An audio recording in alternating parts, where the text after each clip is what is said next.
Now, you spoke with newly elected County Commissioner Kathy Holian. Let's listen to what she has to say about this process of getting public involvement. My thought is that prior to the oil and gas issue coming up, people were really not all that tuned into what the county was doing, and so the county could sort of get away with not really informing people about what was going on. They didn't really care that much, actually. But then when the oil and gas issue came to the fore, suddenly people got really interested in what the county was doing. But unfortunately, at that point, they didn't really have a process in place to inform people about what was going on. So that's why it was a little spotty in the beginning of the oil and gas issue. So I think people were very concerned. I was concerned myself. But then when the first draft of the ordinance came out, then I think that things really started getting very positive.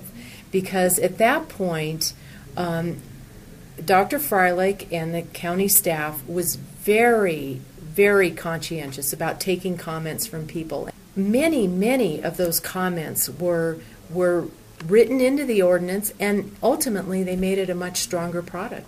One of the early criticisms was that people were being summoned to public workshops in Santa Fe from all over the 2,000 square mile Santa Fe County. It's huge, and many had trouble getting here to find that the meeting might be canceled when they got here. Now they're going to have them in different locations around the county. Here's what Kathy Holian had to say.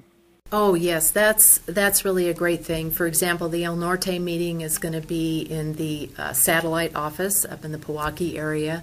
Well, of course, the El Centro meeting will be in Santa Fe. The Galisteo meeting is going to be at I believe, at the community center in Galisteo, and similarly for Edgewood.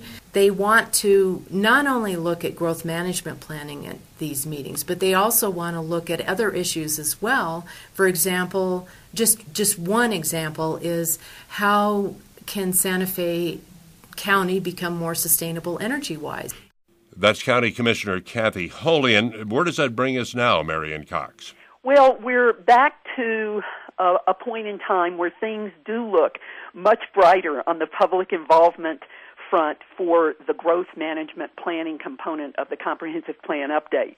However, KSFR has also covered two recent activities in the county where it does appear to be business as usual. That is to say, limited public involvement, public outrage over that, and lack of transparency. The Amat water settlement drew a huge amount of criticism from residents of the Pewaukee Valley who felt that the entire water settlement had been conducted without any adequate public involvement. And people not only attended the Amat water settlement meeting 2 weeks ago in Pewaukee Valley, but they showed up again this week at the Board of County Commission meeting to repeat their complaints. Additionally, the county has looked perhaps like it didn't know what it was doing with respect to introducing an emergency interim moratorium for any further building development activity in the county, at least for the short term, until they can get their growth management ordinance in place. And now, once introduced, they've now had to table that moratorium for two consecutive Board of County Commission meetings because they simply have not been able to demonstrate to anybody that they've gotten public information out to interested parties about what the moratorium's all about.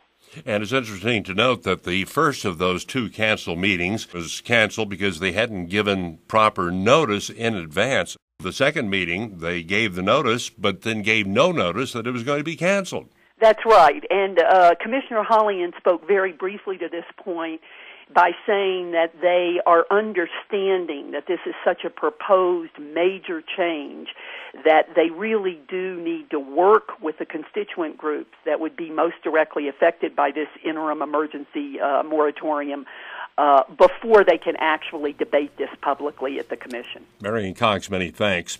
A couple of side notes. KSFR's study of Santa Fe County transparency compared with other counties and other states is being reposted on our website, ksfr.org. And also, full disclosure, KSFR News filed a complaint with the state attorney Attorney General's office last August, alleging the county had provided no notice, as required by the Open Meetings Act, on its website about an important meeting of the County Planning Committee. That was last August. It concerned oil and gas development.